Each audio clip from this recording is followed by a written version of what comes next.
Now, every once in a while, we get a chance to interview some interesting musicians. If you've been following 6 Degrees over the years, you know there's always interesting music in the city of Greater Sudbury that is willing to step up and take the challenge to be on the radio, answer some questions, and give a bit of perspective in terms of what they're doing with their music. So tonight, we've got the luxury of having a brand new local artist who goes by the name of dadbOdd. Yeah. Hello. There we go. Now we're cooking with gas here. So dadbOdd is the acronym, but sir, what is your real name for Radio Land out there? Eric Miron, or Eric Miron. Yeah. Depending if you're francophone or not. That's it. Yeah, it depends. I hear it all. Miron. Now, Eric, you've been making music for a couple of years. You've been trying to perfect this new project, and I got to say, this album kind of hit me in an interesting way because, as you guys were sending me some info, setting up interview stuff, I was expecting alternative rock kind of stuff, but this is not what this is. Explain exactly what dadbOdd is all about for me. Oh man, yeah. Well, the elevator pitch is kind of alternative rock, but it's so much more. Yeah. I'm seeing layers and textures and all this amazing stuff in here right off the bat. Yeah. It depends. Actually, when I'm writing the music, it's kind of, I build it like as if the music's in a room, and I'm kind of just trying to create the noise that I would hear in that room for that theme or for that story being told. And so I'm kind of, I like to tell people too, there's kind of a rhythmic singing, so there's some hip hop too. Okay. So you're taking an unconventional approach to that true alternative sense of the word alternative. Absolutely. I'm kind of, flipping it on its head. Okay. And the odd in the name says it all, right? You got to keep it weird. Well, keeping it weird is essential these days, especially if you want to garner a little bit of attention. Now, you've taken a bit of a big step with this first album, which is entitled Malik. Is that correct? Or Malik. Yeah. Okay. So Malik is an album, but it's a concept record for your first one. That's a little gutsy for a first release. Yeah, it definitely is. Yeah.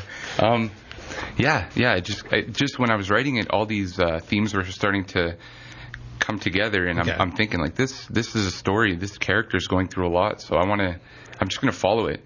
And then I started just kind of thinking about what I was writing in certain songs, and it was kind of taking me in other directions. And I was seeing that there was a link, and where I was at the time when I was writing it, it was just kind of bringing me on this journey. So I'm like, hey, whatever. Who am I to argue? I'm just gonna go with it. Okay. So I followed it, and I just kind of came up with this narrative where you kind of start at the beginning and it takes the character through this whole kind of journey from beginning to end. So the album really is kind of a beginning to end type of thing. Okay, so explain to me a little bit about the character. You made a couple of emphatic points right off the bat here that this is somebody's journey. Who is this somebody, and what's the journey? Malik is kind of an exaggerated version of a Northern Ontario person, perhaps myself. Okay. A very exaggerated kind of out there version. And it just kind of shows some of these things that people out here kind of face. Not all of them are positive. Some are kind of negative, but you kind of see him grow from the beginning, and you kind of start to notice his arc, where he begins, the things he's learned from his parents, the things he's kind of taking along with him. And then you see him kind of struggling with the person he wants to be and the person that he's kind of stuck being. And it's that constant battle throughout the record. But there's so much more than that. Obviously, there's other themes that we kind of navigate throughout. But yeah, that's kind of who Malik is. So it's a bit of an ambitious jump into telling this enhanced story, I guess we can call it, in the form of a record. So why was it you needed to create an album? Why not write a book? Why not write a story about this guy? Like, how did it translate into music as opposed to doing something like literature or something else where you've got this big concept artwork? Yeah. I've been into music forever, and I've just been making it since I was 15. Okay. And I've always been the type where I come up with an idea, and it just dwells, and it's with me and with me and with me.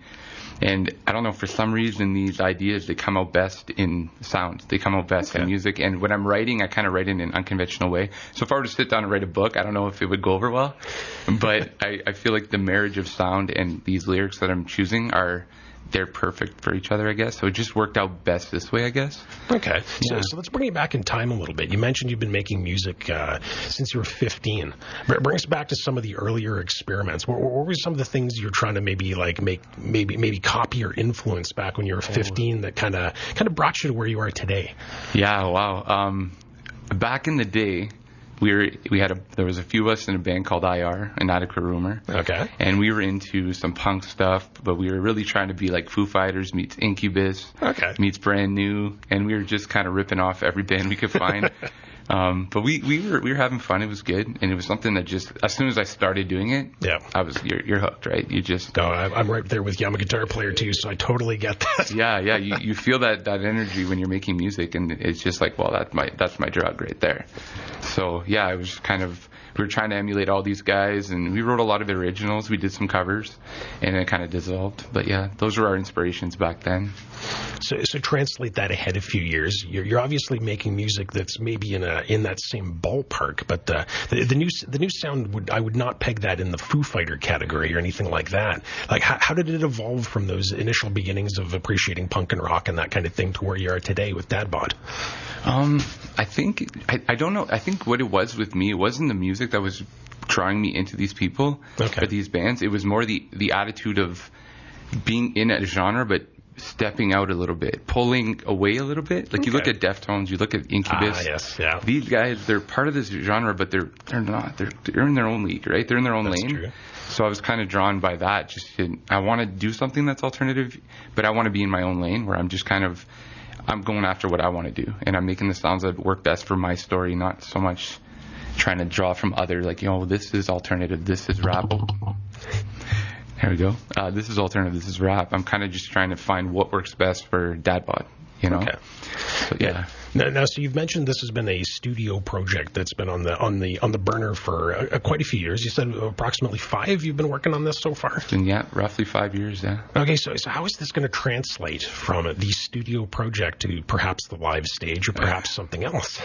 Right, yeah. That's a good question, Steve. To be honest, I've been thinking about it a little bit, and it's going to be tough because I'm on my own, but I'm maybe going to think about the rap market where you see guys on stage who are kind of performing on their own. Okay. And I want to create kind of an experience for people that come to watch when I do it. I don't know when that'll be. Yeah.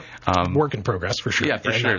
Like everything else, this took me 5 years. We'll see how long it takes me to go on tour. But maybe just having some visuals too in the background, and maybe even some audio stuff, having a scene or like an audio skit, there is some of that on the album too. Yeah, I noticed that taking a good look through your material so far. You've got that textural element that's helping with that storytelling a bit in a few different ways, which is really cool, actually. Thank you. Yeah. So that's what I'm thinking as far as a live show. But we had talked earlier, and like the idea of having someone play live with me would be awesome. And there's always that energy between 2 people or 3. So maybe I'll have some people come on and play with me. We'll see. Yeah, the beauty of technology these days, it's pretty much infinite in terms of how you can deliver your music. It's just finding that comfort zone where it's going to work to like roll out a show or roll out a performance of some sort, but at the same time keep it kind of true to what you did in terms of that album. Given I'm sure there's probably a few tracks on there, you've got like a million layers of things that you probably lost count after a while in the studio. You know what? And there's bands out there that reproduce their music to the T when they're live. Yeah. Like a band like Alt J. I don't know if you... Yeah, I'm familiar with those guys. For sure. But when they're live, their like goal is to reproduce what they've been doing in the studio. And I'm thinking, like, how do these guys do it? That's a layered group, So, yeah, I mean, there's ways to do it, like you say, but a comfort thing. Absolutely. Yeah. Now, you've embraced social media with dadbOdd. You've got some very interesting little teasers and visuals out there. I spotted you on Instagram first off, and that's kind of where I got the plug into your music and what you were doing. How are you using social media to push out the message so far? Because you're in the initial stages right now. You're kind of teasing people a little bit with this music. Yeah, how powerful and how useful is that for you so far? I'm loving it. I'm still new to it because, I don't know, I haven't really been into social media all that much, but it's been useful to just be able to just make sure everyone's aware of what's going on. And everything I do, it seems to grow. So everything I post, more people are kind of interested in and checking out. So it's a wicked tool. I just need to figure out how to keep using it, keep growing with it, and keep utilizing it as best I can. But it's so far been pretty good. A couple things here and there I'm dropping. Some things I want to drop but I haven't done yet. And then there's that riding that line of like too much. Too much is no good, and then not enough. So yeah, the annoyance factor when you hammer them with too much, and suddenly people start unplugging because you've got them in the sights a little too close. That's it. Yeah. So I'm kind of on the line of like, you know what, is this useful? Yeah. Do people want to know this, or would they want to know this? Okay, yeah, let's throw that up. And if not, well, it's going on the shelf for later. But yeah. All right, so given this is a studio project, given it's evolving into this sphere, probably a little bit heavily relying on social media just to get some of that messaging out, what's the first for dadbOdd? You have not released anything official as of yet, correct? No, nothing. It's coming out, and it's coming out soon. Yeah, March 29th. All right, so tell me a little bit about that. What's coming out on the 29th? It's Chapter 13, Anatomy of a New Man, and that's it wasn't going to be my first track that I want to release, but it ended up being one. I think it's really kind of shows the, like you were saying, the layers and a little bit how I'm a little bit different than most bands. So it kind of shows the difference and how I kind of stand out, I guess. And it's kind of part of the narrative towards the end of the album. You're kind of seeing him fall apart a little bit. And, that's the one dropping 29th. But I hear there might be a sneak peek tonight. I don't know. Is that... You have delivered me chapter number 13, which is a great number to pick, actually. Oh, there you go. Yeah, rarely play 13 number tracks on this show for some odd reason, but tonight will be the night for sure. We will definitely debut that in a moment. But speaking of music, before we get there, where are some of the places that it's going to be available? How are you pushing this music out to the masses over the next little bit? Yeah, right now, Spotify, soon, SoundCloud. Okay. And I'm trying to make a video for every single. And I'll put that on YouTube. But I mean, the videos are, they're going to be very simple ideas with a story, hopefully a small story in every video. Yeah. Because that's what I'm really big into, is just making sure that there's a story to tell. Whether it's with the music or with the video, there has to be something that I'm trying to give. Even if it might be a little hard to find sometimes, but there's definitely a story in everything. Okay, so the visual element to music is a very intriguing one these days. A lot of bands will either do it for the sake of doing it because they need to get a video out. Others will go really over the top. Now, I don't know if you're a big Alice in Chains fan or not, but they're now releasing a sci-fi series to correspond with every single track on their last album that they're releasing in parts, which is like an extreme example of this. Like a TV show series? Literally. They're going to have, I think they've got 12 or 13 tracks on that new album. There's going to be 12 or 13 sci-fi episodes to go along with each track off their album. It's a crazy concept. I just signed up for the release last week because it caught my attention because I'm a big sci-fi fan on top of it all. Love Alice in Chains, and it's like, wow, this is great. Got to go check this out. So you've got this weird dynamic where you've got artists that are doing it for the sake of doing it, and you've got that extreme on the other end where it's like this epic montage of all kinds of stuff.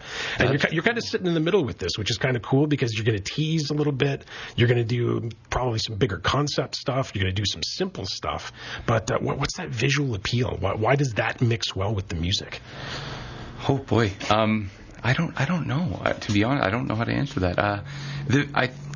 The new way that we digest music now is visual. As much as it's music, videos are really everything. Like a good video really does a lot for the artist. And I just think to myself, if I'm going to put a video out, if I'm going to get people to look at it, there has to be something worth looking at more than just like the gimmicks, you know what I mean? There has to be something like the one band that releases like 14 tracks and they're all lyric videos and you get tuned out by the end of it. Cool as a concept for a couple of things, but you're obviously not going to run a whole album off of just lyric video kind of things necessarily.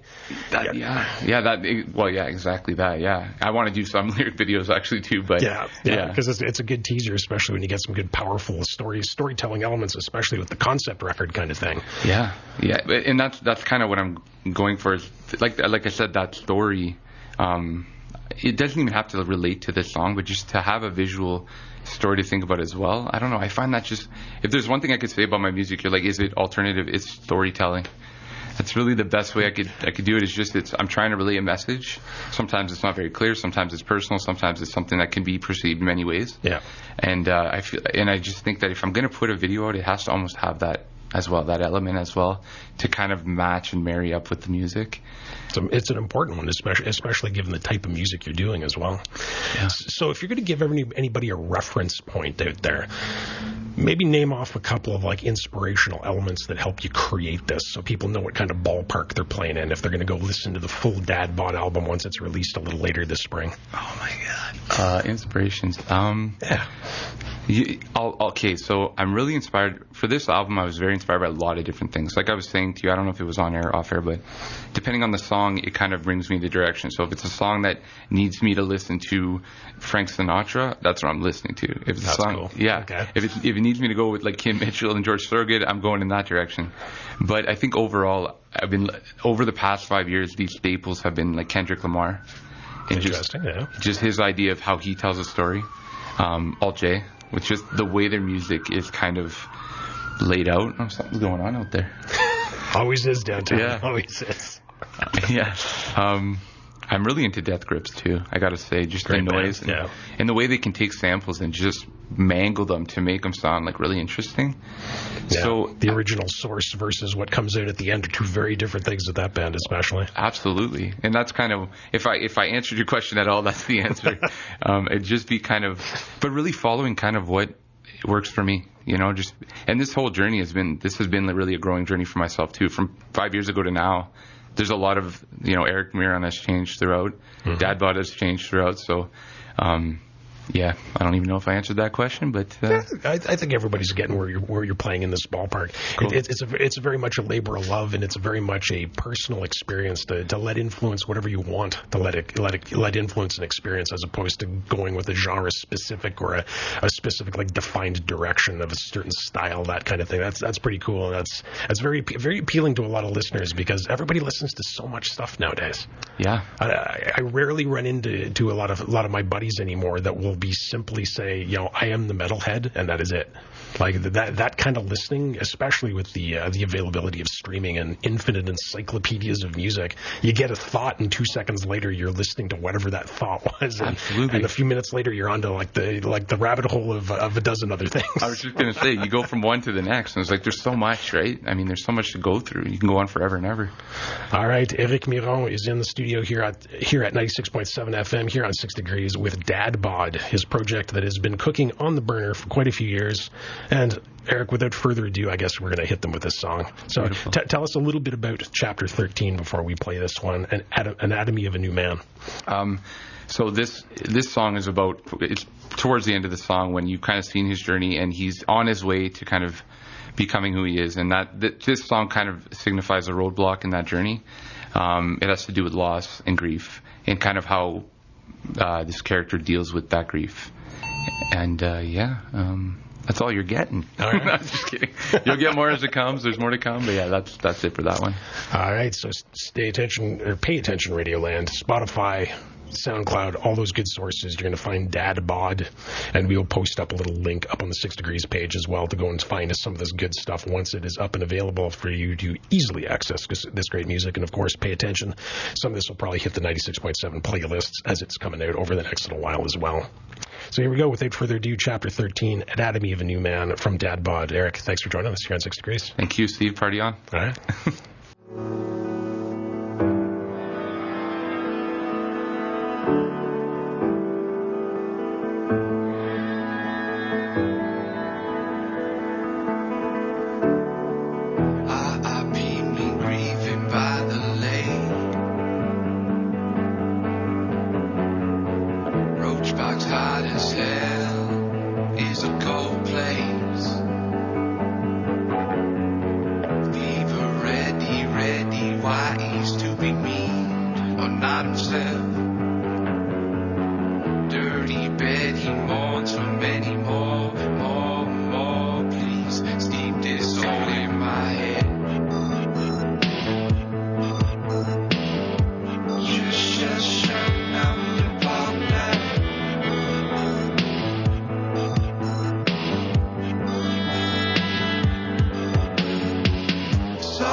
just I'm the partner.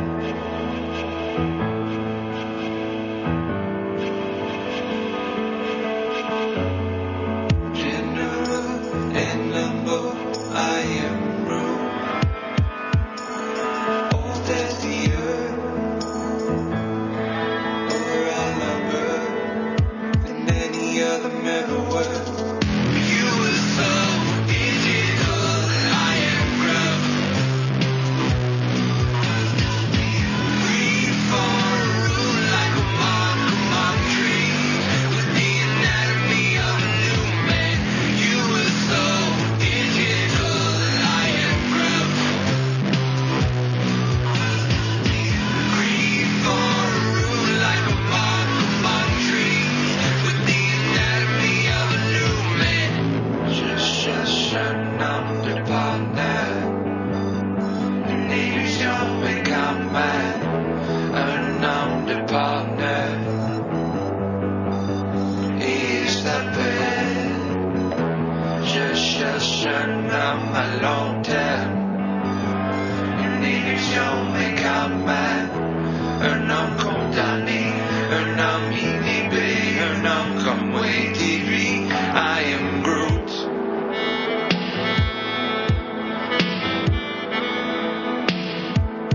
I am Groot.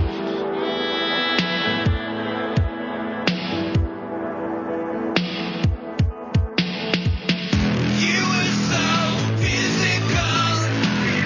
You were so seminal. You were so cynical. You were so logical. You were so digital.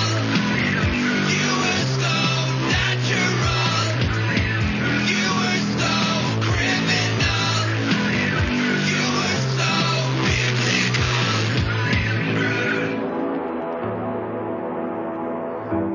Just I'm the partner.